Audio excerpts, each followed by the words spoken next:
Yo, what the fuck is up? It's the Heavyist Podcast, weekly worship of the altar of motherfucking radness. We're in video, Gary. I can see you. Ooh. Everyone else can see you now. We're no longer just an audio platform. I put a hat on to hide my big bald head because I'm embarrassed by it. You know, that's how we do.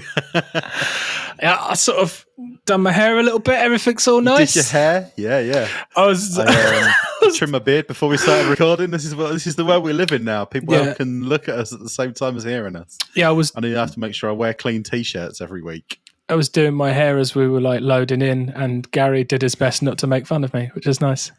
I didn't have a leg to stand on because I literally just finished trimming my beard beforehand. So. Yeah, so this is nice. This is nice, Gary. This is like, we're just trying this out, just seeing if it works. Might not be a thing forever. It might be a fleeting toe in the water of the realm of YouTube, but you never know, Gary. It might be brilliant. We might fall in love with it. It's worth a go, isn't it? It's worth having a crack at. Absolutely. So this week, we got a bit of a different show than normal lined up, and it kind of sort of fits in quite well because we're trying to do a bit of video now, and also because we had a couple of ideas, or one idea in particular that we'll be doing that we've sort of it's been on the bubble for ages, and I thought it'd be a fun segment for us to get into and use. And I think now that we do have a visual element, that it's probably the best time for it. So yeah, I'm really looking forward to this, Gary. We've got a really cool little segment that we're going to do, and then we're just going to do a bit of a summary of some absolute fucking barnstormers that we've found. A bit of a February roundup. This is going to be lovely, Gary. How are you doing? What's going on with your existence? What is going on with my existence? I'm good. Yeah, I'm a happy man. I went and looked at some riffs at the weekend, mate. I went and had a little look at some. You looked at some bands and that. You saw them live. I did. I saw a band live. It was incredible, mate. They had guitars and everything. It was outstanding. Fuck me. Did you get a couple of pints? Oh no, I had to drive, didn't I? Someone has to drive. Someone's got to be the responsible adult. I'm being good. I'm still on Zero Guinness, even though I've manually opted in to Zero Guinness, even post dry January. Dude. So you're a week into February and you're still on the 0%. Yeah, I mean, some people would tell you that that's because they're just in the fridge from previous, but you know, there's all the, you know, I've had all the opportunity in the world to go out and replace them with other beverages, and I haven't. So, you know, that's pretty good. Wow. Bully for you, mate. Good effort. I'm proud of you. Well done. I've just completely derailed you telling me. Yeah, a little bit. Just a tad. Just a tad. Tell me, Gary, which riffs did you look at? Well, I went to the Roundhouse, which is a big roundhouse in London, and I went to see Periphery. It was my birthday present. Nicola bought it for me. Lovely. And I kept telling her all day it was my birthday, even though my birthday's in September and it's February. But I was like, by extension, today is my birthday, so you must treat me as such. Didn't really listen. But yeah, we went to see Periphery, man. They were absolutely fucking amazing. Hell yeah. They had some band called, oh my God, I can't even remember what they were called. Crooked Royals supporting. Crooked Royals? Yeah, they were a metalcore band, and that's kind of all I've really got to say about the matter, to be honest. They had two singers, no bass player. There was a night of no bass players, which was quite upsetting because Periphery don't have a bass player either. So I was trying to hold in my anger at the lack of bass players for the evening. But yeah, they were a perfectly sufficient metalcore band. They were from New Zealand, but what was quite off-putting is that one of their singers was English. So he announced, "We're Crooked Royals from New Zealand," and I went, "No, you're fucking not." So then later on, he explained that he had what's the word? Emigrated to New Zealand about 10 years ago. So as an honorary Kiwi. So he was an honorary Kiwi, despite the fact that he sounded like he was from London and that he was playing a home show. It was quite strange. But was there two singers? Yeah, Was they one had two person vocalists. singing with an English accent and one person singing with like a Kiwi accent? Was there I mean, to be a honest, the linguistic sound confusion? wasn't great, so it was kind of difficult to really make out an accent in the singing anyway. But I mean, it was kind of a setup of like the guy who was the English guy was mainly the screamer, and then the other Right. guy was kind of mainly the singer. But I mean, they both did a bit of each, but they kind of had like 80-20 splits of singing and screaming either way. But Nice. yeah, they were all right. The crowd seemed to get behind them, which was nice. But the sound was really weird, and I couldn't really hear anything that was going on properly, which was a shame because you could see the guitarist was absolutely going for it, and he was getting a bit lost in the mix, which I felt a bit bad for him. But you know, the main event was fucking Periphery, mate. They were absolutely fucking brilliant. Like they came out, and I was gutted because after the first song, Spencer declared that he was ill. I was like, That's exactly what you want to hear. That is exactly what you want to hear. You can't wait to hear that when you've driven up. You're not even having a beer, you know, like. No, it's brilliant. And I've spent like the whole like build up since we booked the tickets in September telling Nicola how amazing Spencer Sotelo is live. And then we get there and he's like, I'm fucking ill. He's like, this is like the biggest show we've ever played in our lives. And I'm absolutely gutted. But I'm going to do my best to get through it. And I was like, oh, but honestly, by the time he got into like the second or third song, you couldn't even fucking tell. He'd like obviously warmed up and I don't know what was going on, but he just managed to rally and he was fucking on it. Lovely. Like they did some of their like, you know, he has a few songs on, like there's almost like one or two songs on every album where he just goes for a fucking ridiculous note. And I reckon there was probably 2 or 3 of those in the set and he nailed those notes. It was more the big prolonged screams that he seemed to find a bit more difficult with his being full of cold. Sick as fuck. They were just, yeah, man, they were just fucking so good. I mean, you know, they're one of my favorite all-time bands. I think they're absolutely raw. And they kind of did. I said to Nicola as we were like on the way up, I was like, they kind of tend to favor new material when they play live. You know, they'll focus on whatever their new album is. Yeah, and they might play a couple of older tracks, but for the most part, you'll just get all the new stuff. And then as soon as they were like, right, we're going to play some old stuff, and they played Make Total Destroy from P2, and I just went, fuck! I just went absolutely fucking insane. Like I grabbed Nicola, I was like, ah! And she was like, oh, you told me they weren't going to play anything old. And then after that, they did fucking Letter Experiment from P1. I was just, oh my god, like they played all of their fucking brilliant old school bangers. They did a really decent mix of across all of their records. I think the only thing that they didn't, maybe they did like one song from the first half of Juggernaut, but they were incredible. The venue was sold out. Everyone was massively into it.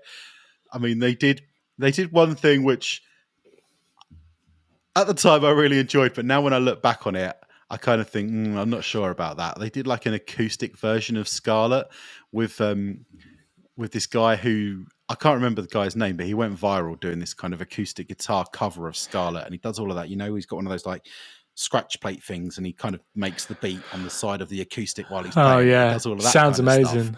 Stuff. Yeah, but I understand why they did it, because Scarlet is a really hard, really big song right at the top of his range for the whole fucking thing. So I kind of understand why they were like, strip it back and do it acoustic, because then I can save my voice for the rest of the set. Yeah. But you know, I kind of got into it in the moment and I was singing along and having fun. But now I look back on it, I was like, I'm not sure. I don't like acoustic guitars at the best of times. Well, but yeah, all in all, bloody brilliant show, man. That's fantastic. And how many times have you seen them now? 5 or 6. I think that might be my 6th time seeing Periphery. The first time I saw them was P1. They played the Wedgwood Rooms and it was fucking amazing. I was like, oh my God, I need to go to see that band live every time they come to this country. It's the fucking rule. And I've stayed true to my word, and I have done. Every time they come here, every time they do a tour, I go along, and every time it's fucking brilliant and I have a great time. So, you know, this was no different. Fantastic, mate. I'm glad you had a nice time. Man. Oh, thanks, dude. Yeah, it was fucking sick. I'm very, How have very you happy. been? What have you been up to? Not much, mate. Just, you know, working, living, breathing out. Listening to loads and loads of fucking fantastic music, man. There's been, obviously, it's been a ridiculously intense week, few weeks so far. Since the beginning of the year has not let up in terms of riffs, and I've been doing a lot of listening and looking around for some bits and bobs, trying to put together a nice little list of bangers for us to like just sort of go over, a little bit of a February roundup. You've been a fucking busy boy and all, mate. Like, Jesus Christ, you've come up with some absolute worldies off this list that we're going to go through today. Yeah, man. Well done. Well done. Who'd have thought, even after all the fucking brilliance that's been out, there's still unmined gold out there. So, I just wanted to, we're going to go through it now. We're going to do a bit of screen sharing and stuff like that, and hopefully that makes for an engaging experience. So yeah, Gary, let's fucking have a little chat about some absolute barnstormers from fucking Bandcamp. Yeah, dude. I'm thinking let's start with like the biggest name. I guess it's the biggest name on the list is Alluvial, right? Do you want to start there? Yeah, no. We could do them last. Okay, you start with what you've got open. Yeah. Cool. All right, you pick where we start. Okay, we are going to start off, Gary, with Grizzly Horse. Grizzly Horse. Fuck yeah, man. Right. Is Grizzly Horse not one of the fucking greatest band names you've ever heard, by the way? Well, I was going to say, honestly, like, the band is about 19 times better than the name suggests, I think. Like, I don't know. I rate the name, man. I think the name's great. I don't know. It's just so obscure. I think it's really good. Do you think, like, I didn't really think of it until now, but I'm guessing Grizzly Horse is like, instead of a grizzled horse, like not a horse that's annoyed, it's very much like a grizzly bear. Like it's a horse that might sort of take you out. Like yeah, absolutely. Like I don't know if a grizzly bear is like a species of bear, or if it's just like a thing that they call them, like, oh, he's a grizzly bear, like look at the state of him. I don't know, but I guess I just kind of assumed it was the same logic applied to horses. It's a grizzly horse, like this one badass motherfucker of a horse. Yeah, it's a fucking great name. I'll be honest. Yeah, I didn't think of it that far. I didn't go that deep. I just thought it sounded like a cool name. So, mate, this was literally. Oh, I've just done something there. That's going to be annoying. Fucking Jesus, technical difficulties. There we go. Right, that's just really slotted in there now, Gary. That's going to be a completely nobody even knew. That's going to be a completely seamless experience. Grizzly Horse, Gary. They have released a 4-track EP on February the 6th, and it is called Conspirator. It is some heinous fucking grind. It is really intense, pummeling brilliance. There's atmospheric moments in there. There's razor sharp fucking banshee vocals. There's real sort of stompy fucking punked up hardcore elements. There's death metal riffs. There's a beautiful drum sound. In terms of modern grind, this is exactly what the fucking doctor ordered, right? Mate, fucking too right. Like, I didn't account for the fact that we were going to have the Bandcamp page in front of us, because when I say, oh, they sound like Napalm Death, you're going to go, no shit, Sherlock. If they told you that, it says it on their Bandcamp page. But, like sort of Apex Predator, Easy Meat, like the more kind of 2015 onwards kind of sound that Napalm Death have been going with, where it's like taking the kind of roots of what they inspired of just like really harsh, like punk as fuck grindcore, and then just throwing in all of this extra kind of progressive elements, but never like getting carried away, like always keeping you really tight, compact songs and just getting loads done in a ridiculously short period of time. And like Grizzly Horse have really got that fucking nailed, because like these songs, I mean, look here. I mean, track 3 is 1 minute 18 seconds long, and it's a fucking journey. Like, so much fucking happens in that 1 minute and 18 seconds. It's incredible. Like, this is an absolute find. Like, someone needs to start like paying you to find bands on Bandcamp because like you fucking killed it this week with some of this. Yeah, like I'm excited, brother, honestly, to go through this these. is fucking sick. Yeah, dude. This is a good bit of show and tell. So good. This is show and hell. This is another show and hell. We haven't done show and hell since we did the It's been a while since we've done we did the Fawn Limb special. We had a segment we called show and hell. I can't remember how successful it was, but it's no, not successful in the slightest. Fuck it. Yeah. Mate, the thing that stood out the most for me for Grizzly Horse is how good their drummer is. Like, he's fucking insane. Like, I read a thing earlier on today that said playing an hour of drumming burns 1,000 calories. This guy must look like he runs marathons, man. He must be stick thin because like the performances on the drums on this EP are fucking stonking. Yeah, I reckon he's got a like. You know, when you remember that picture of like The Rock with all them pancakes? He's got to do that. He's got to do that brekkie like on the regs. Cheat day.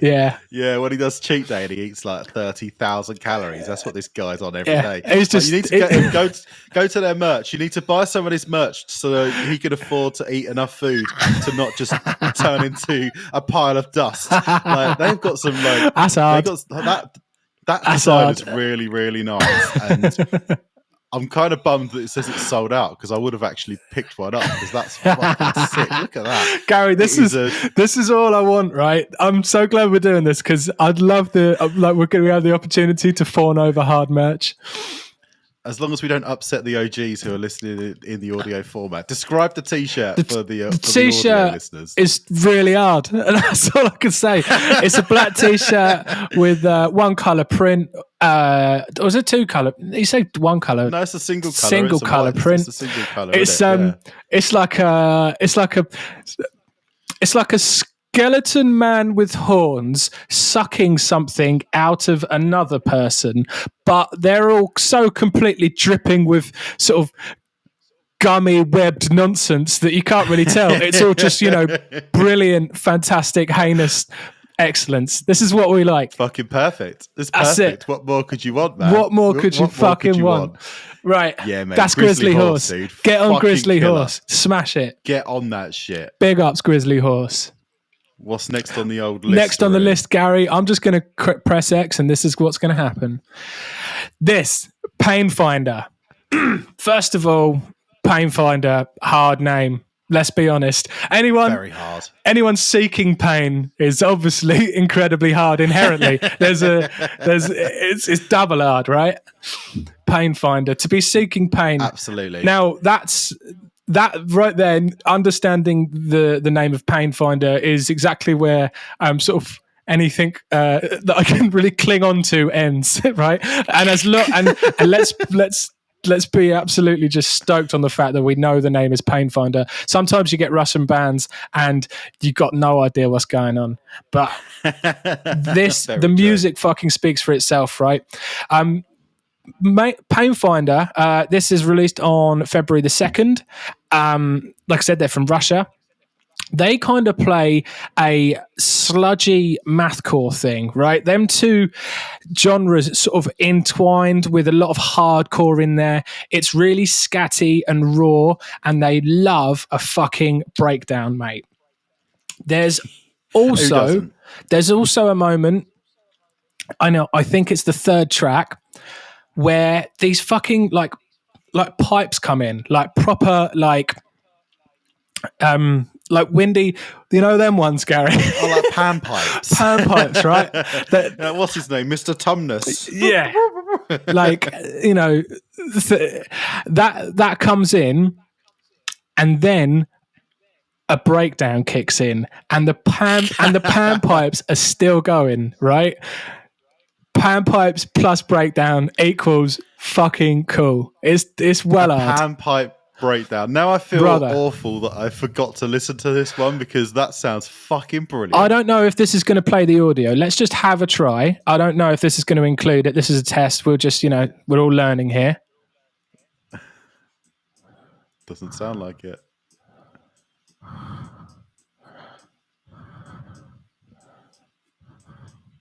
Can you hear that? No.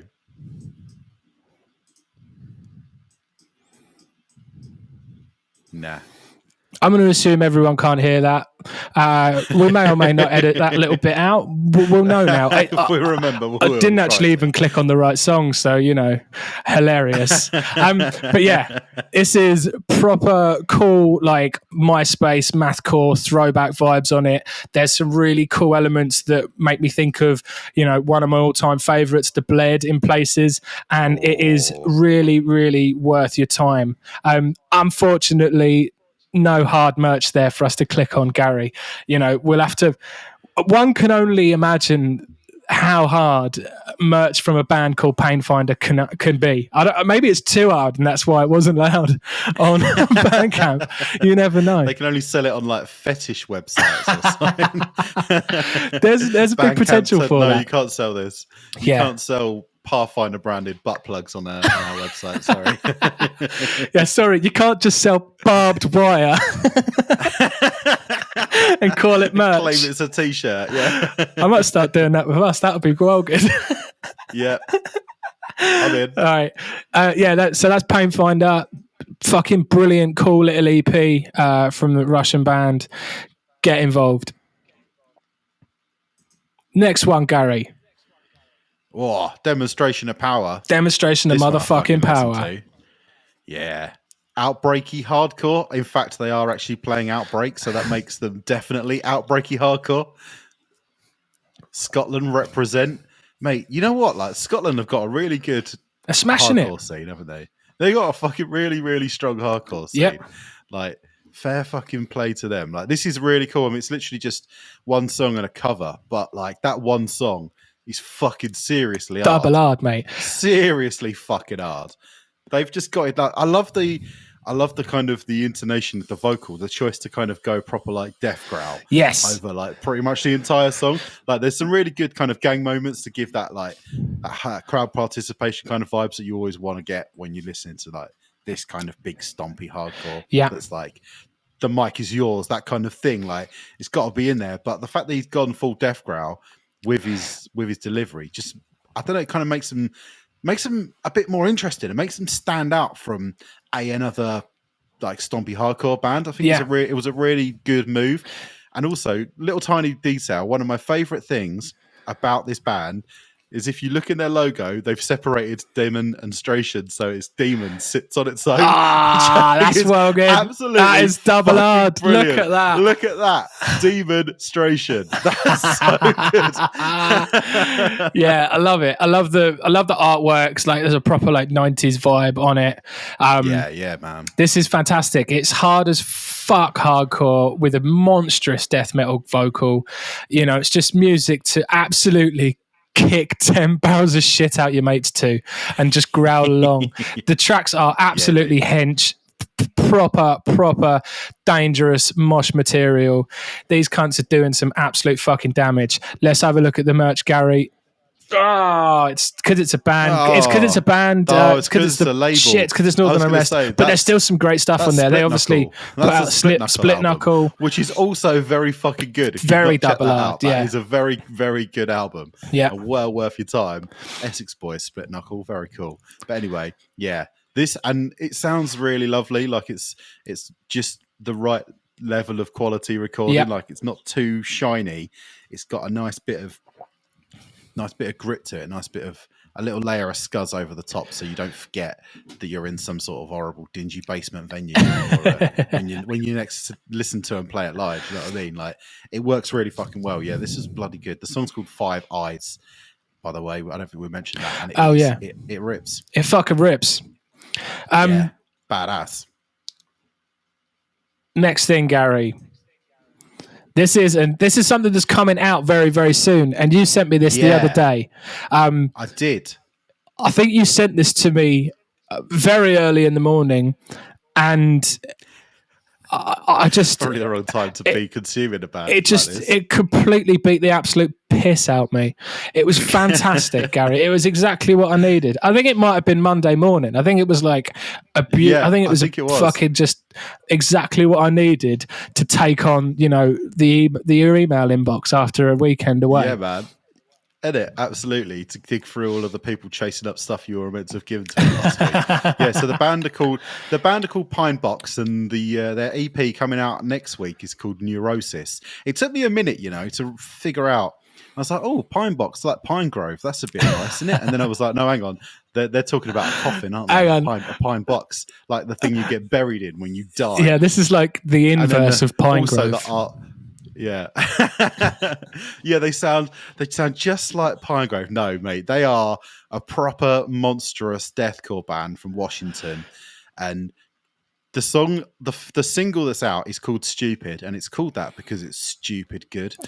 Stupidly fantastic. It's so fucking good, man. Like, I know that everybody in the community have been getting hyped up around Underneath. Like, obviously we had Joey on the show the other week. It's kind of not the album has never really been far from my ears or my lips when I'm thinking about like new music at the moment. I'm always like, oh, this kind of reminds me a bit of Underneath. I'm gonna fucking listen to them. But Pine Box have got that similar kind of vibe where it's like really like low end, like down tuned as fuck, really like stompy, really chuggy, loads of really good kind of thick heaviness all the way through. Like, there's not as much in the way of like blasts and hard fast stuff going on this Pine Box track. It's more just like proper dirgy low end, get fucking dead type shit, and I absolutely love it. Like, there's like the breakdown that comes in towards the end around about 2 minutes 20, and when the first time I heard it, my fucking insides basically fell out of my arse, man. It's fucking absolutely, it was serious, involuntary prolapse. Yeah, man. It all just dropped out on the floor. It's fucking ridiculous. But they do that sort of like early varials-y kind of hi-hat load, like breakdown, and then they shift it and they get put a bit of a swing in it. It's fucking that's cool. The magic words, brother. This, man. That is the magic words. Early varials that's magic words, dude. That's it. Yeah. That's secret sauce. They're the words you want to hear. They're words. When you're talking about a new low, like down tempo, like detuned deathcore band, you want to hear someone refer to Pain Again. Yeah. And I just did because, this is some fucking serious shit. I can't wait for this to come out. Come on, merch, be sick. Oh yes, the merch is sick. Oh, hello, look at that Thrasher rip. Yeah, I'm into that. That is sick. Camo hat. Can't go wrong with a camo hat, but fucking you've got to go hard. back to that Thrasher rip. Look at that. Thrasher rip. That is a beauty. Boom. That is a beauty. Love it. That's fucking cool. I think I spotted a bit of, is that, oh no, from far away I was like, is that a rip of like that Saturn devouring his son type thing? But no, this is a brilliant, a horrible thing embracing something else, but also dripping a load of horrible nonsense all over it. Exactly what you want. It's a variation on the Grizzly Horse t-shirt, really, but who fucking cares? These are cool. I like their logo's really cool. Yeah, they got beanies, they got camo hats, they got sweet tees, they got windbreakers, they got everything. Fucking get involved. This it. Yes. And what we haven't mentioned is that this was it's done mastering and mestizo audio and graphic nature audio. So graphic nature audio, Putter's Yard. It's had the little sprinkle. Yeah. It's had the little graphic nature audio sprinkle. So it sounds fat as well. Sounds chunky. If what we said about the band hadn't already sold it to you, everybody knows that anything that comes out of there is an instant must listen. That's just it. That's just it. That is a law. Yes. It's actually it's in the Heavyist Constitution.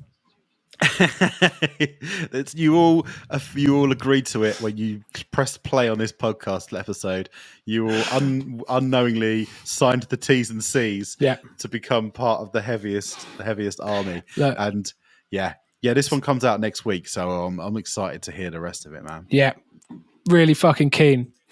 A band that we haven't spoke about for a little while, Fange.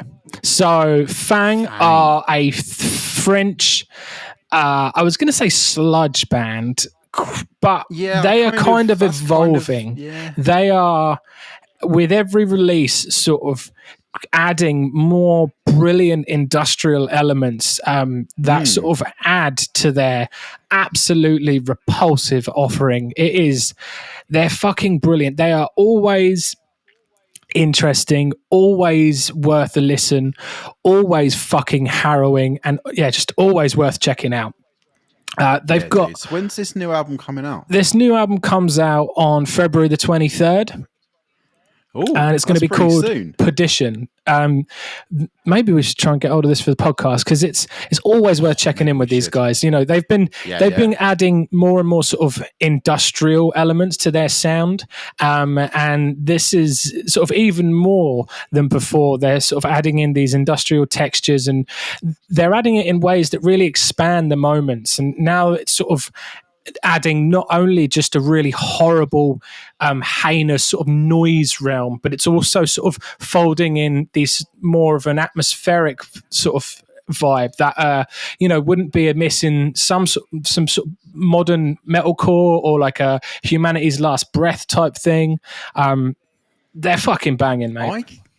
I thought there was almost an element of like post-punk going on in this new track. There was a throb which was kind of just hit a bit different. So like, I haven't checked in on Fange for a little while, and the last thing that I listened to, I remember just being one of the most horrible, like just doomy. It sounded like it was recorded in the sewer. Like it was absolutely rank. Like it was fucking sick. Like when I say rank, I mean that in a fucking good way. But there was just something about this. Like it had more of a shimmer to it, which just made me think of like, obviously there's a lot of post-punk influence going on these days in a lot of aspects. You hear it in a lot more indie music. You hear it also in a lot more of this end of like horrible, low hardcore type stuff. But it was cool. It was so interesting. Like I hadn't come across it before. Like honestly, whether you like this band or not, you've never heard another band that fucking sound like them, and that's fucking cool, right? That's exciting. They're in that front line of interesting, horrible bands that, I sort of couple them in my mind with your Knowles, your Portrayal of Guilt. They're sort of, you're Full of Hells. That they're absolutely should be spoken of in those breaths. Like they're fucking absolutely sick. And definitely pushing the envelope of heavy music for sure. They're not sitting still. They're just evolving more putrid limbs each fucking time. They're fantastic. So that's Fange, and the album is called Perdition. It's coming out on 23rd of February. Hell yeah. Right, Gary, this next band, DotCursor. DotCursor. This band are very cool, very exciting. This might be my favorite find of late. So they put out an EP called Death Walks on February the 2nd. It's got 5 tracks. Their bio just says metallic hardcore from San Francisco for fans of End, Harm's Way, Knocked Loose, Acacia Strain. Now, I mean, for fans of End, Harm's Way, Knocked Loose, Acacia Strain, is everybody listening to this podcast? No doubt. That's actually just a FFO of awesome, sick, heavy music, right? So you're in the door. Much. You're in the door. Just on paper, you're on the door. Yeah, that's when you click it boxes, isn't it? When you click it on, mate, this stuff is very sick. So it's got some very specific sort of excellence in its DNA, and that is cult leader worship and revivalist metalcore coming together, which is fucking fantastic, mate. What doctor doesn't order that, mate? Like, it's sludged up, horrible shit, glory days metalcore riffs, breakdowns, 2 steps, brilliant converge and grind in there. The vocal performance, I feel, is like actually better than the production's allowing it to be. This is obviously a very young band. They actually put 2 of these songs out last year, as you can see down there, and they're on this as well. This is a band at the beginning of their journey into the Necroverse. They are absolutely fucking cool and well worth everybody looking out for. Like, we always say sort of, I wish you could buy low. I wish the bands were stocks, right? We could buy low, because you're going to be selling high on fucking DotCursor for sure. Yeah, mate, this is really, really good. This is another one that I'm going to high five you for putting me onto, because this is like, you can obviously hear the End influence in what they're doing. They've got that kind of there's that vibe that End bring where they kind of everything's chaos, and then all of a sudden it all ties back together and becomes really tight and chuggy. And they do that same thing, and that's something that, you know, it's taken every member of End years and years and loads of experience in being in some of the biggest bands in the metal scene to get to that point that they can become End. And these guys, you know, they're a really young, hungry band, and this is their first like output. And if this was my first output of music when I was first starting a band, I'd be playing fucking Wembley Stadium by now, guaranteed. Like, because you know what I mean? Like, this is legit. This is properly legit. Like, they've done a really fucking good job here. Like, fair play. There's slightly less of the faster blackened stuff going on, which I haven't got a problem with. I think it just gives it all a bit. It's all a bit more like sort of groovier, which is cool with me. I'm always down for a bit more grooviness. Yep. So yeah. It's bloody good, mate. Absolutely brilliant. Just going around, cherry pick influences from basically every one of my favourite bands and mash them together. What's not to fucking like? Exactly, mate. Absolutely. Yeah, this is fucking incredibly sick. It's by DotCursor. The EP is Death Walks. It was out on the 2nd of February. Fuck yeah. Next, Gary. Fucking some horrible, brilliant, horrible grind. With Parasite Circus. What a great name! What a fucking band name! What a fantastic name! The first thing that happened to me when I went on this was I found the name of the EP, Infectious Information Systems, to be fucking fantastic. And then I spent a good 5 minutes staring at that artwork and trying to work out what the fuck was going on. Same. It looks like a zombie in a bath filled with Dauphinoise potatoes trying to pull a trumpet out of his nose. That's what it looks like is happening. It was very confusing. I mean, it's heinous and it's horrible, and it has the exact desired effect that you'd want it to, but don't scratch the surface because you'll just find yourself confused. Yeah. Then I pressed play, and I honestly didn't give a single solitary fuck how bizarre the artwork was anymore, because this fucking goes, man. This is so fucking hard. I love it. It's like this mental combination of like Cannibal Corpse-y death metal with these crazy scatty mathy bits with the occasional like chunky hardcore breakdown, and then they just throw in every now and then these like revocation-y style sort of thrash metal come death parts as well. And they do all of that in about 7 minutes. How the fuck is that even bloody possible? How is it even possible to fit that much shit into such a short space of time? Yeah. And it all fucking kill? Like this, I was fucking floored by this EP, Sonny. This is fucking incredible. Yeah, mate. This is an absolute banger. It's exactly as fucking hard as it looks. Parasite Circus, cracking name. Yeah, these really brilliant, ravenous, grinding hardcore from Belgium, I should say. Big up the Belgian homies. Mm-hmm. Big up man like Sven is out there, the Belgian boy. Mate. Belgian boys. This is fucking sick. It's got buckets and buckets of death metal, especially in the last track. It's got a really superb, varied vocal attack that bounces along with the fucking absolute grinding pace of this record. It is really cool, furious, double-hard, excellent, horrible shit, mate. Like, exactly what you want from a sub 10-minute grindcore record. Yeah, mate. Too bloody right. I am kind of getting to the point though when bands refer to themselves as misanthropic, that's a bit of a hat on a hat, isn't it? Like, we know you play heavy music. We're all misanthropic here. No one gets a prize for being misanthropic. But then when your music's as fucking incredible as Parasite Circus is, like, you can call yourself whatever you fucking want. Call yourself whatever you want, mate. It's double hard. Go for it. Big up. Infectious Information Systems. What a name for an EP. Yeah.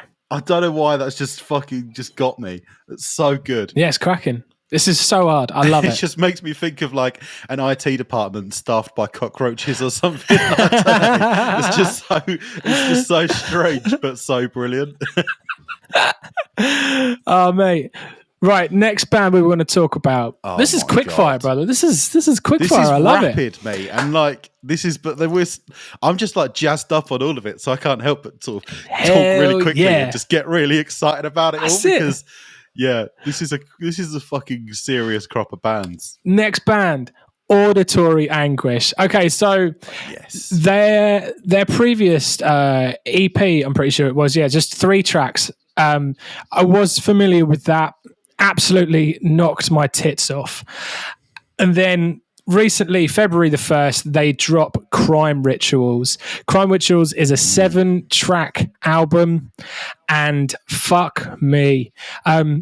If you like death metal, you like fucking beatdowns, you like bands like 200 Stab Wounds, fucking Tribal Gaze, this is going to be so far up your street, it's fucking inside your house. It's actually eating your dinner already. Like, you don't even know. It might be in your fridge. This is fantastic. It's so belligerent, the way it applies itself, that it just makes me fucking grin. There is just hulking fucking riffs that are designed to just throw you through 2 fucking concrete walls. It's absolutely cracking, mate. I'm all over it. It's so fucking good, dude. This is an album designed to create a global shortage of neck braces. Fuck me, man. Like, this is literally written to put moshers in a hospital. This is filthy, and I'm so fucking down for it. It's incredible. Yeah, absolutely love this, dude. Like, I love it's an album, but it's like 15 minutes long. Yeah. Also, you know, it's like in death metal, there's kind of 2 big stamps of approval. Number 1 is you get signed to Maggot Stomp, and number 2 is you get Devin Swank to appear on one of your tracks. And, you know, the stamp of approval's right there on track 3. Like, he's fucking done it. Like, these guys fucking sick. They've got the filthiest bass tone I've heard in my fucking life. The snare is horrible, and I love it. It makes me wince. And they are so fucking good at mosh calls. Like, I will show them hell as a mosh call. Fantastic. Yeah. But the best one is I am the shepherd and all my sheep are dead. That's so fucking good. That mosh call is absolutely spot on. Like, this is like, I mean, obviously last year, me and you, we got really, really hyped up on like 10 to the chest.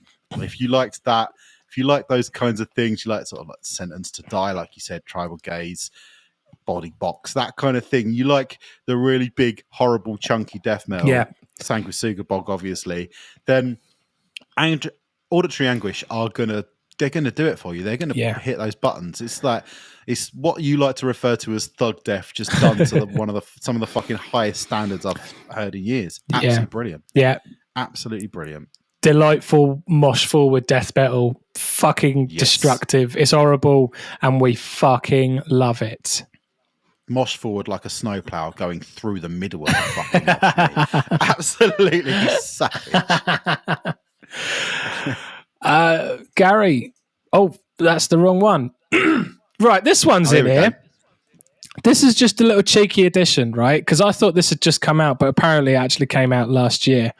But yeah, I still think it's worth a mention because I've not really seen it posted anywhere. If I have, I'm sorry. Maybe it was talked about last year and it just completely passed me by. But this is a French metalcore band called Payton. The record is called Obedience, and it fucking bangs. It is very awesome modern metalcore.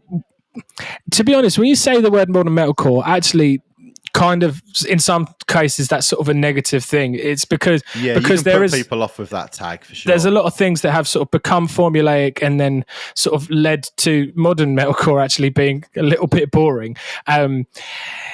You've got a lot of bouncy brilliance in that genre though, and these guys are just applying so much fucking danger to this thing. Like, this is really cool, really aggressive, really scatty. Like, I'm absolutely digging this, bro. Yeah, man, this is really cool. Like, as you can see from that bio there, it said that when they first formed, they were going to be just a drums and bass, and then they were like, right, well, let's just flesh it out. And that kind of explains some of what's going on, because it's so bass forward in their mix, and their bassist has this big booming sound, and he kind of does these weird things that you don't really hear go on in metalcore that works really well. And it just creates, everything just really is like thick and really driving. And, you know, obviously they're clearly very influenced by Botch. I can hear that in like the kind of the way that they take some really weird sort of chirpy noise as a verse and just kind of use it and loop it, and then when they kind of bring everything all back together and drive the home in the chorus, or like the kind of the big riffy parts, it makes them hit home even harder, and it works really well. And yeah, it was really interesting. I just think it's cool because, like you were saying, in this space, a lot of bands that operate are really like slick and polished, and probably too slick and polished. And this is still really rough and ready, and I like that. And you know, there's points when their riffs are maybe a little bit too choppy, but I like that because it reminds me that they're people. It reminds me that they're like, it's not just all been like designed in a studio and it's all trickery and it's all like smoke and mirrors. Like, this is actually like a team of dudes like putting together some like really cool stuff, and I like that about it, is that like that real tangible human nature that it actually has is something that I think is really important, and it's kind of dying off a little bit in metalcore. And so thank God we still got bands like Peyton doing this kind of thing and reminding us that not everyone who makes metalcore is a cyborg. Yeah, man. This is fucking very, very cool. We've got 2 more records to talk about. We're going to do God Hand next. God Hand. I don't know how you say that, the name of the thing, Gary. Is it Tachikanin? Tachikanin? Yeah, Tachikanin. That's what I've been saying in my inside my head. So let's go with that. This fucking shit is groovy as fuck, and I'm digging it, bro. Yeah, man. God Hand is like this sort of. God Hand's a word that's almost a reference that's overused at the moment. Like, I think it's a Berserk reference. It's a Berserk thing, isn't it? And but I'm not holding it against them because fuck me, is this sick? They're a band I've seen in the peripherals of like related artists loads. And I don't think I may have checked them out and then instantly forgotten about them, but I am not going to be forgetting about them again anytime soon. This is like, I really have like a soft spot for this kind of like down-tempo deathcore type stuff. Like last year was Nail Wound, right? That was the band, that was the album. I got really, really psyched on the Nail Wound album last year. And you know, the stuff like Strangled / Orphan that I've been really into for a long time. Falsifier, that kind of like really like filth, that sort of really, really low tuned, slow, grinding, dirgy, like really bottom heavy deathcore. You know, maybe even like Distant, although Distant have kind of polished themselves up a bit more now. They're not quite as low end. But what God Hand do is they take all of those kind of sounds that those bands work with, and they just throw so much fucking attitude at it. Like, it's when you listen to bands and you think like the legacy of Amur is important, even if Amur aren't important anymore, which is kind of weird, isn't it? Yeah. Like, they've kind of ruined their own legacy because there's that period of time in the middle of their discography when they were like firing on all cylinders, and that span out into so much music that I absolutely love. Even, you know, thinking like Alpha Wolf, that kind of thing as an example. But then like this God Hand EP is just, it's got that, there was always that sort of hip hoppy swagger to what Frankie would do. They were one of the heaviest bands you'd ever listen to, but it had a swagger to it. And I think God Hand bring that swagger to what they're doing too. They bring that attitude, that sort of, that like snarled up, upturned lip, like, yeah, fucking come on then, bring it, come and have a go if you think you're hard enough, kind of thing. And like, it works so fucking well. And also there's so many moments where the beatdowns are so swingy that they make you want to dance. Like Rust, the end of Rust is just like, I could just boogie to that. Like Always Tired, it has an almost like Arizona kind of D&B kind of vibe going on in some of it as well, which is really, really cool. Like, I think this EP is bloody brilliant, son. Like, I really, really dug this. This was like, this is proper bit of me. I knew this would be a bit of you, brother. I knew it was right up there. Like bouncy, hectic metalcore. More of a deathcore angle. Yeah, this is. This is something I knew you would like, and I'm glad you dug it, brother. Yeah, man, very cool. Tachikanin by God Hand. It's been out for a week or so. And I'm surprised I haven't come across it yet. I must be losing my magic touch. Thank God I've got you to keep me on the straight and narrow path. Right. The other EP that we got to talk about is this Alluvial EP, right? They released Sarcoma in May 2021, and that album was fucking superb, mate.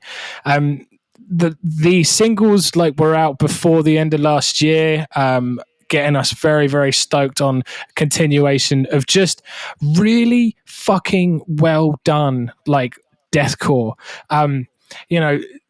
It's so cool to see, this influence of sort of Fit for an Autopsy taking deathcore and expanding it and making it something grander, but still, not losing any of its sort of heaviness and danger,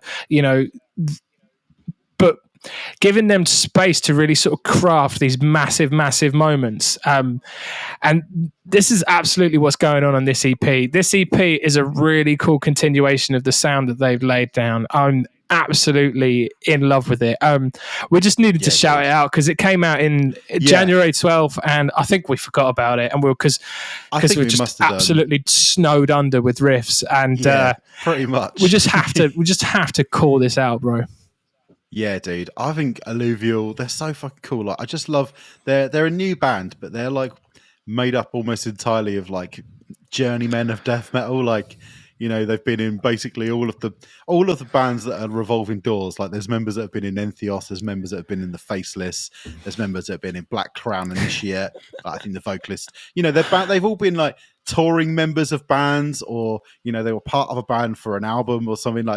They've never had somewhere to kind of call home, and they've finally come together, and just there's so much unbridled talent, but it feels like as band members, they've never really had a chance to really tie it down and put it to work properly. Mm-hmm. And now they form Alluvial, and the album, you were saying, Sarcoma was amazing, and then this EP is another step up, man. This EP's fucking cool as shit. I think it's their debut on Nuclear Blast as well.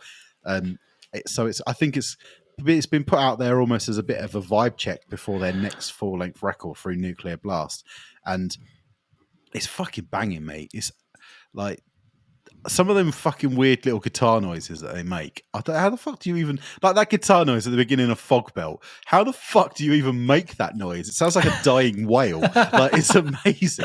But yeah, you're right. There's this. It's the Fit for an Autopsyification of death metal is an important thing. It's taking deathcore or death metal and making it stadium sized. Yes. And Alluvial are really, really working that. And this EP is, if this is a sign of what their next full length record is going to be, fucking get involved, because this band are going to kill it. Yeah, absolutely. If you were excited by the Despite Exile record, I would sort of put that in a similar realm, just really brilliantly expanded deathcore that just fucking creates huge, massive stadium filling moments. Yeah, man, absolutely. Death is But a Door by Alluvial is very, very cool EP. Yeah, very cool EP. Fucking sick, mate. Hell yeah, bro. Right now we're gonna do something that's been brewing for a little bit of time. This is something that I put to Gary a little while ago. I was I think it might have been initially sort of from when the sort of new festival announcements, that's the word that I'm looking for, because it's an actual October, November, that sort of time last year. And we've been sort of, so basically wanted to create a thing where we were doing a fantasy festival. We did Fantasy Band War ages ago, and we haven't been back to that, and I think maybe we will be visiting that again soon, because it's been, it's quite fun. But I wanted to put together a fantasy festival.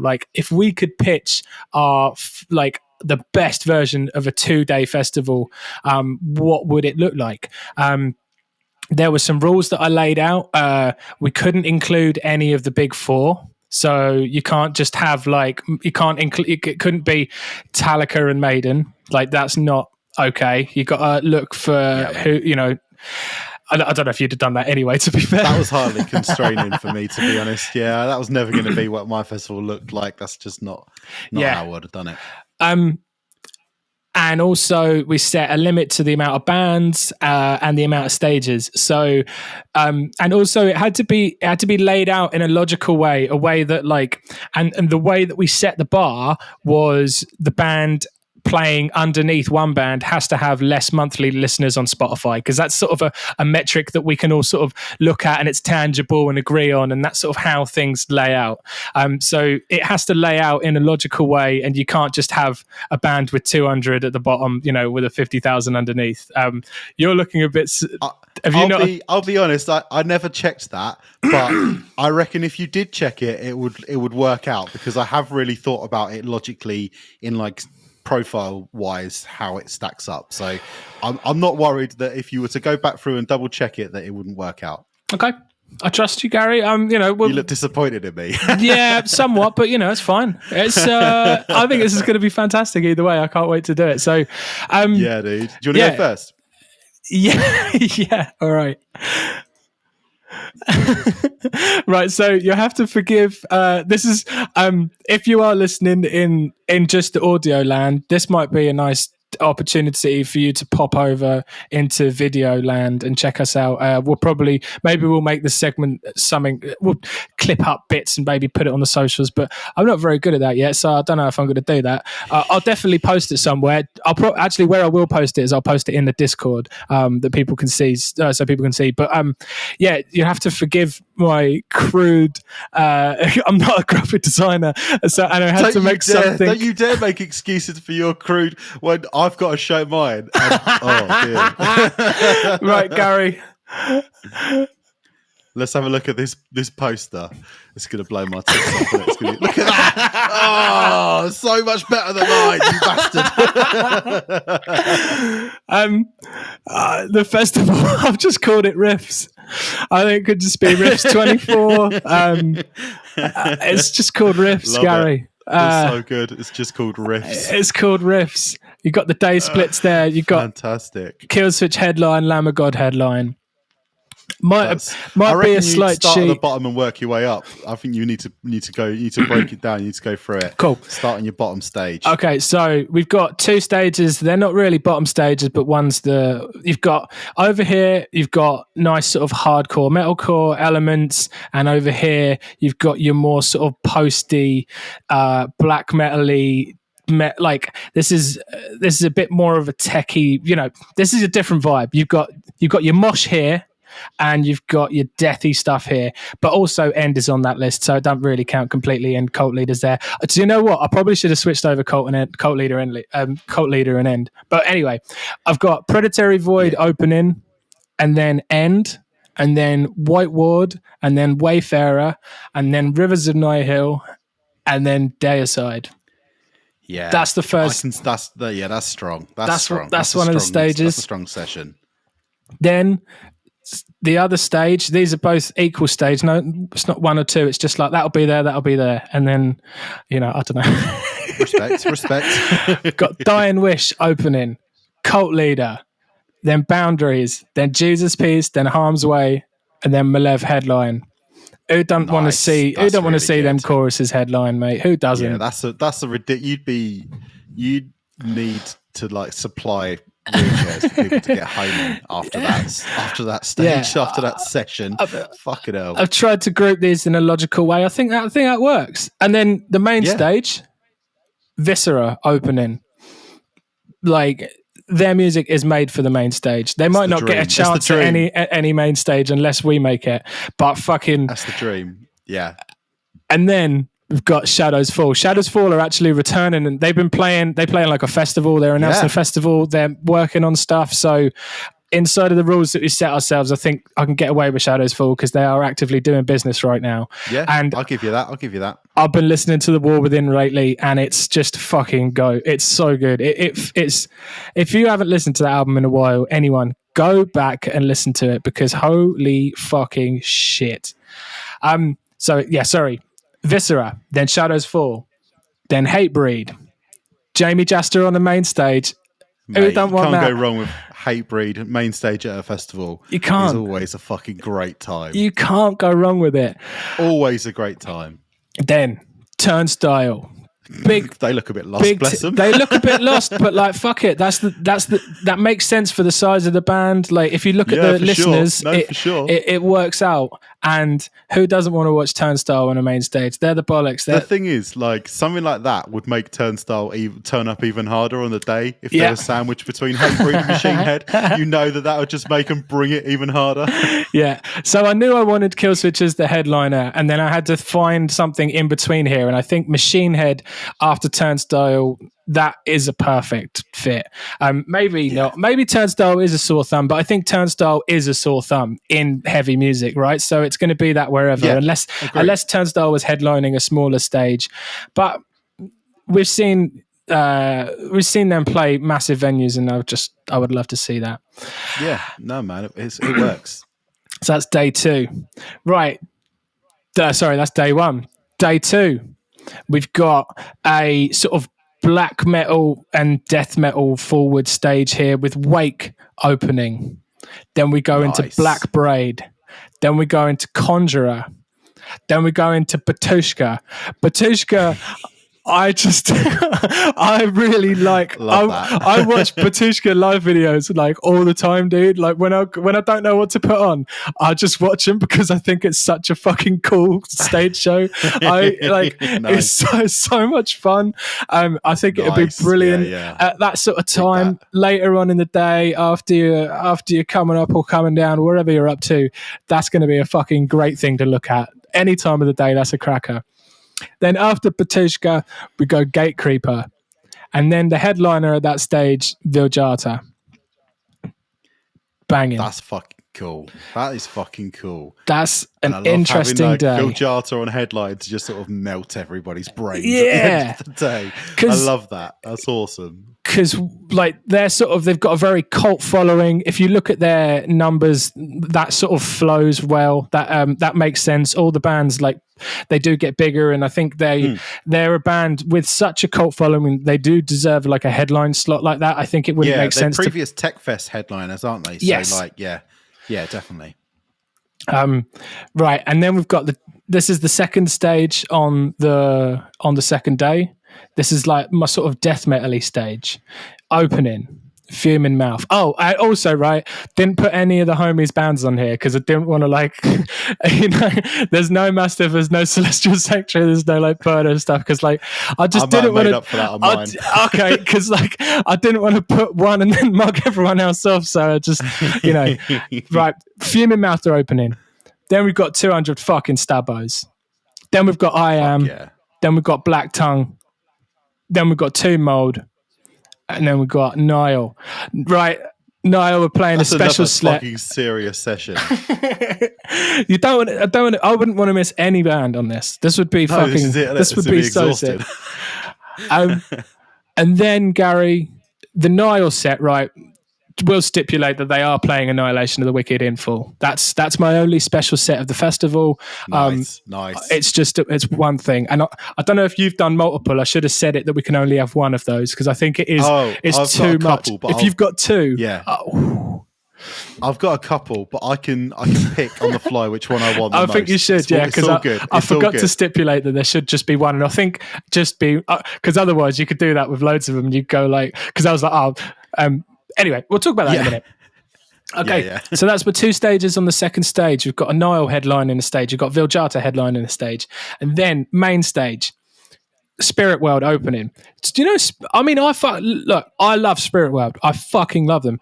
But I didn't realize they had actually they've got a wicked amount of Spotify listeners. Did not realize that. Yeah, man. It will surprise you if you check out how many Spotify listeners Spirit World have got. And it made me really fucking happy, man.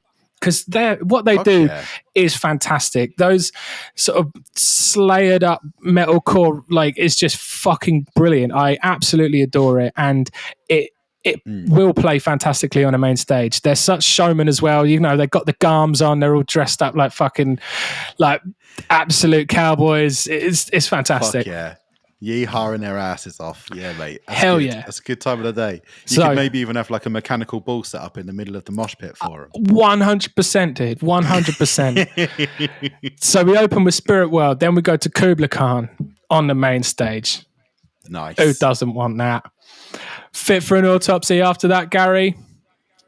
Then Very the nice. Acacia Strain. Very nice. Do you know what? I'll make an admission. The only one in this that I've made an executive decision to put a band higher is, I think, Acacia Strain and Fit for an Autopsy. I think if you look up the stats, I think Fit are bigger than that. But this is just, I'm only breaking my rule once, and it's for good cause, okay? So I'm not going to argue. No. I'm pleased. I think that's the right way around. Yeah. Acacia Strain, Knock Loose. We've seen Knock Loose play main stage at fucking Bloodstock this year, and they were phenomenal. They are the bollocks. Very much the turnstile, the heavy turnstile. Them guys are, they're occupying a similar sort of amount of space in the scene. Like you size them up as similarly sort of influential and with a similar footprint. So that's cool. Then Lamb of God headline. It's fucking strong, man. Another one. They're another one. I think they've headlined Bloodstock before, haven't they? Lamb of God. Oh yeah. They must have. I actually didn't look, but I'm sure they fucking did. So yeah, that's it. That's Riffs. Yeah, Riffs. Where can I buy a ticket? I want to come. And then have to deal with the painful decision of like, which band do I have to miss to see another band? If we find a way that we can make it so you don't have to see any, like it starts at 8 o'clock in the morning and they're all staggered, so you never have to miss a band. Yeah. Can we do that? Is that right? And everyone apart from Niall playing the album in full, and apart from like the last two bands, everyone just plays half hour, which is brilliant. Perfect. That's a rule in my festival. I like it. That's a good rule. I dig that. I dig that you're enforcing that as a rule to make sure that there's a good flow of the day. Yeah. No need to watch a band for more than half an hour. That's what I say. Most of the time. That's fucking strong. That's very fucking strong. Right. I'm going to close this. Turn. Mate, I don't want to have to show you my poster because it looks like a GCSE IT project, man. This is going to be so funny. Shocking. I can't wait. It's absolutely shocking, but here you go. It's coming in. My horrendous poster. Welcome to Heavyist Fest. Oh, bro, that doesn't look it's really fucking small. That looks amazing. Bro, that looks so good. So yeah. I've got some corporate sponsors as well. So my 3 stages, the smallest stage is the Buckfast Tonic Wine stage. Then my second stage is the Greg stage, sponsored by Greg's. Everyone gets free Greg's, although it might make people find it hard to play, but hopefully not. And then the main stage is the heaviest stage. And my rule is that we are going to compare the heaviest stage. So in between each band, me and you will be coming out and doing a little bit of hilarious banter between bands. I've laid it out. It's all well thought out. I don't know if I'm going to have completely obeyed your monthly listener Spotify rule, but I like to think that it's pretty well laid out. Potentially, it might cost a lot of money in airfares to actually bring bands into the country if we were to do it in the UK, but that's fine. So I'm going to start day one on the Buckfast Wine stage. It's opened by God Eater. Yes, they're coming out. They're gonna slap everybody around the face straight away. Then we go into Nightmare. This was something that I added after we saw them because they were fucking incredible. And fantastic. I was like, that just needs to be shared with more people. Hell yeah. So this is my kind of like you got a proper dissonant stage, haven't you? Look at that. That's Nightmare. Out of Nightmare, we go into Blindfolded and Led to the Woods. My first very expensive airfare to get them from New Zealand to come and play, but it's worth it. Then from them we go into Wayfarer, which is going to be a lot of. Think would be a lot of fun. I like to think that it'd be around the sort of time that the sun starts going down. So I think that would really add to the mysticism of that. Or the dusk. And although dusky, is it dusk?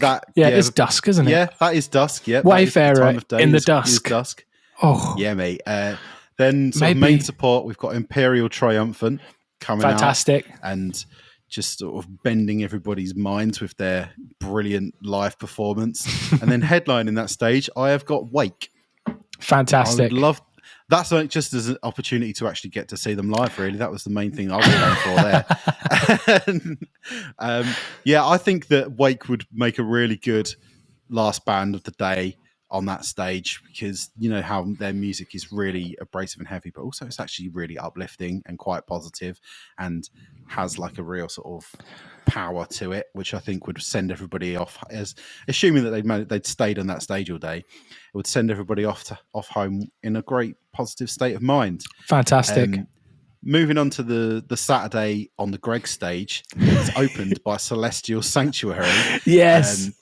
Because I couldn't not invite the homies to come and play on that stage. This is my kind of death metal stage, and this on the Saturday. So going out from Celestial Sanctuary, we go into 10 to the Chest. Yeah, 10 to the Chest only have an EP, but they're going to play it probably twice through. Hell yeah! Going to have a fucking great time. Hash Driveway 3 times, dude. Fuck yeah!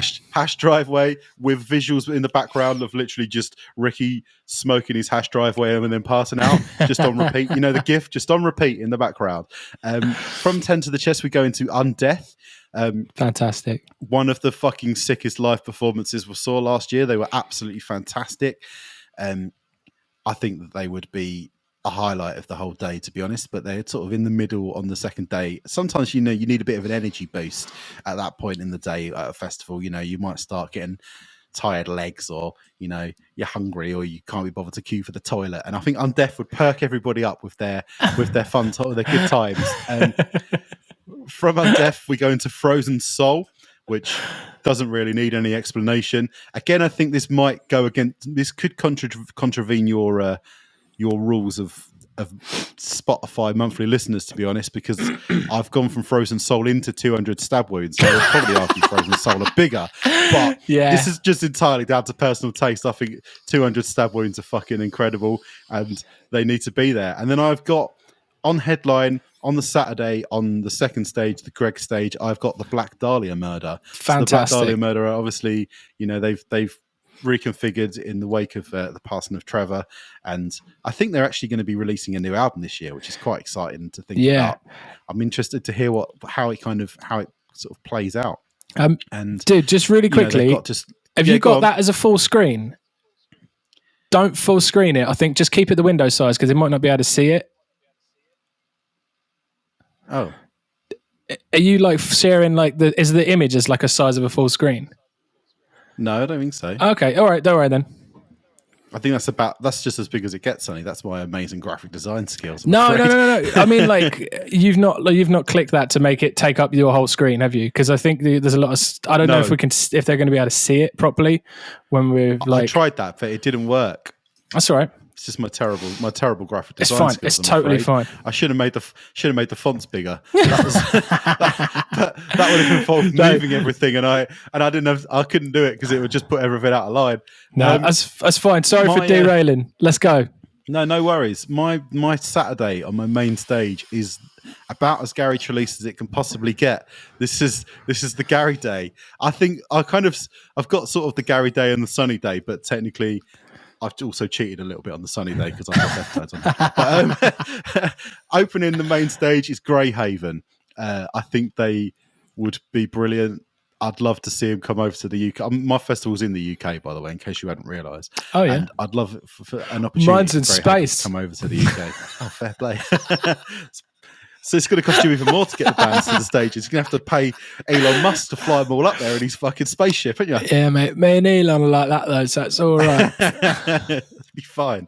Then I've got Moontooth. Again, basically just another excuse for me to actually get to see this band. Fantastic. These bands live. Going into Malevolence. I think Malevolence are one of the most primed bands for a main stage these days. They are fucking incredible, and they would just level that whole field, and it would be fucking awesome. Then we go into He Is Legend, which might be again breaking the rules, but you can't not have a He Is Legend on the Gary Trelease day. They're one of the most important bands ever, and I couldn't bring Every Time I Die Back from the Dead because that was one of your rules that I wasn't allowed to. Yeah. So He Is Legend. Then we go into Fit for an Autopsy. This was going to be one of my special sets but I think I'm going to save that. So we won't have the special set for Fit for an Autopsy. We'll just have a set crammed full of absolute bangers. And this isn't something that I'd put in. I'd put this in when we originally planned to do this in like October, but it's funny that I saw him at the weekend and now I'm like, yeah, definitely. I've got Periphery on headline. Periphery, they really, really proved for me on Saturday that they know how to fucking headline, and they would be incredible in that position. You know, their music is really weird. It can be really weird and technical in places, but also it's really anthemic and made for main stages in a lot of instances. And I think that they could put together a set that would be fucking incredible for a main stage. So yeah, headline in the heaviest stage on Saturday, I've got Periphery. Fantastic, mate. Moving into Sunday. So my first stage on the Buckfast stage on Sunday is a bit of a mathcore vibe going on. So I've got it opened by Pale Ache, who one of the fucking most awesome bands, one of the most underrated bands probably in existence from the Nova Scotia metalcore scene. Absolutely fucking incredible. Then we've got Burner coming in. And fuck yeah. I mean, they're obviously homies, Harry, Top Boy, but also his band are one of the fucking best bands in our country. So people need a fucking opportunity to go and see them. Then we move from Burner, keeping it weird, but also keeping it heavy. Sentinels. Nice. You know me. I fucking love this band. I think they're incredible. I think it'd be really exciting for people to come and check them out on this lineup, because going from Sentinels, you go into the Callous Dow Boys, who I just love the Callous Dow Boys. I think they're fantastic, and it's nice to see a lot of other people agreeing with me these days. It's fucking cool. But yeah, going into from Callous Dow Boys, you've got the 1-2 of Car Bomb and Ion Dissonance. Ooh. Like that as like a sort of a technical. The only other bands who I would want in there, but I'd have to bring them back from the dead, is Tony Danza to make that like lineup fucking like absolutely perfect. But I think Sentinels, Car Bomb, and Ion Dissonance as 3 bands on that day, as like math metal masterclass. Everyone would just be. I would also probably set up like drum cams. So you know when you have like the big TVs and you know someone films a band, I'd have that, but they would be specifically for drummers. Just be the drums. So people can like really zone in on the drummers, and they'd be able to really appreciate what was going on. Next, my Sunday on the Greg stage is a kind of a dedication to what's that fucking festival that they do in America where Fire it's like Festival under a bridge or some shit. Is that what it's called? Fury Fest. You know the one I'm talking about. The one where Furnace Fest. This is like my dedication to Furnace Festival. So I have on opener Underneath. Big ups. Going into Mugshot. So this is just, you know, fucking sick riffy metalcore. Everyone's going to have a fucking great time because you go from Mugshot into Chamber. Yeah. Big up. Try not to get. I got my Chamber shirt on today, Gary. Yeah, I noticed, mate. That's a fucking beauty. I've got basically the same shirt, but in t-shirt form, and I love it. Absolutely fucking awesome. From Chamber into Boundaries. Dude, Boundaries have announced a new album, right? Oh, coming out, yeah. like crazy soon, like April. Fucking, those guys are fucking workhorses. Big up to them. They really are. Then we go from there into a little 1-2 of classics, Misery Signals, and then on headline The Bled. Oh yes, I mean, Gary. is that not fucking brilliant? Like, yeah, that's my little sort of UK Furnace Fest dedication.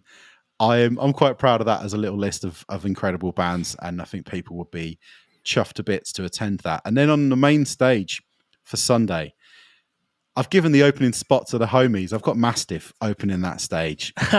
Yes, I think they'll be really good at like helping people dust off the hangovers. I think Jim will bring the banter, but he'll also bring the fucking just the anger, and everyone will be like, oh, all of a sudden I'm awake. I think that would fucking work perfectly. Yeah. From there, I have got Psycho Frame.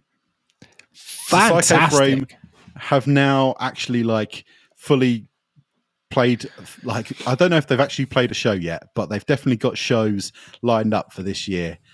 And I'd love to fucking see it happen. I think it'd be incredible.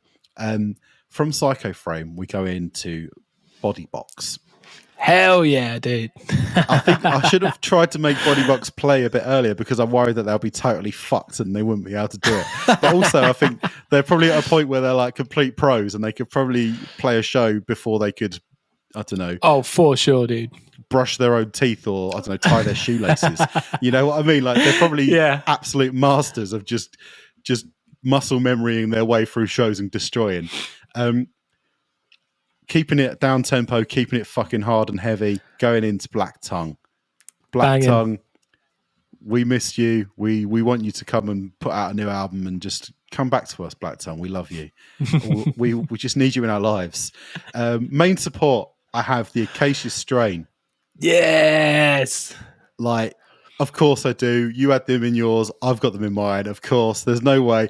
I mean, I reckon before we even started it, someone could sit down and write down, I reckon 5 bands at least that would appear on both of our lists and get them right. And then headlining, I have Deftones. And I know that this is a very, very heavy stage and it's a heavy day. So this is where I'm going to use my special set card, and I'm going to have Deftones playing Diamond Eyes in full. Yes, to keep it heavy enough to sit in with the other bands on this lineup. Deftones are playing Diamond Eyes in full. I think it's a fantastic shout. They're an incredible band. Like, they make so much sense as a headliner. Fucking love it, mate. Absolutely love it. I think that's a staggering show there, Gary. I think my festival is a lot better than the poster would have you believe. Oh, dude, it's so funny. I love our shit posters. Our posters are so shit, and I hope this has been. I think the ideas for both of ours are much better than our graphic abilities. Yeah, definitely, absolutely. I love that you not even.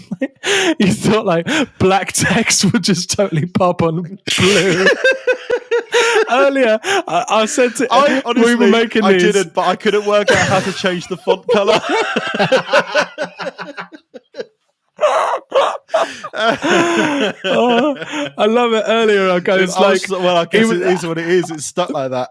We were doing this, and I kind of threw it. I literally threw it at him this morning, being like, "Do you think maybe we could do this as like a visual thing? Could you put this together? Because we've had the ideas for a while, and maybe they changed, but like, So he didn't have long just since after work to put this together. And and what you also haven't mentioned is I have absolutely zero experience of doing anything graphic of any kind. You do the bits and pieces. Like you're better at it than you probably give yourself credit for. But I haven't got a fucking clue what I'm doing. And that is evident by that poster. Like, no one would come to this festival because they wouldn't even be able to read who the fucking bands are that are playing. So, that festival could be amazing, but I haven't got my magnifying glass with me, so fuck it. I'm going to go to download. I love it. These will both be. We'll post these. This will be, for all to see how crap we are at graphic design, but also, I think Gary, it's. I think no one can argue that they weren't phenomenal festivals. They were both epic. Epic. It just kind of bumps me out a little bit that we don't get to attend either of them, to be honest. Trying to manifest it into the world. Yeah, I don't know. Maybe how do we get that moving, Gary? Do we just send those on email to Bloodstock every day or something like that? How do we just ping it off to Live Nation and see if they'll give us a budget to just get it happening? Fuck it. Just go, mate. Try it out. Look at that. What's the worst they can do? Say no. Oh, dude, that was so much fun. I really enjoyed doing that. This has been a really fun show. We've talked about some fucking brilliant music that's out and coming out.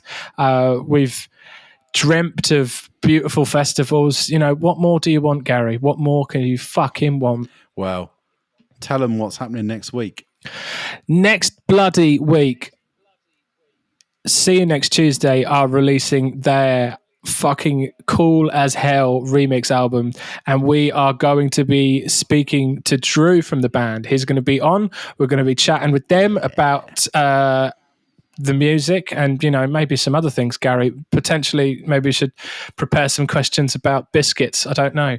You know, all the hard-hitting questions. Very keen to know what they think about custard creams. Absolutely, yeah. We've got it'll be a nice show. Sick. And we've got a really cool black metal album to talk about. It's all fucking kicking off. It's sick. It's all going off. Yeah. Join us then. This has been lovely. Love you loads. We'll this is all going to be up on like YouTube and shit now. So if you're listening in audio format, like I said, have a look at the YouTube, like maybe subscribe to us and that sort of stuff. You know, because we're quite nice, I think. You know, Gary is quite nice. Anyway, I think we're all right. Yeah. I think we're all right. My mum says I'm all right. My mum says I'm lovely. All right. Love you very much. We'll see you soonly. Goodbye.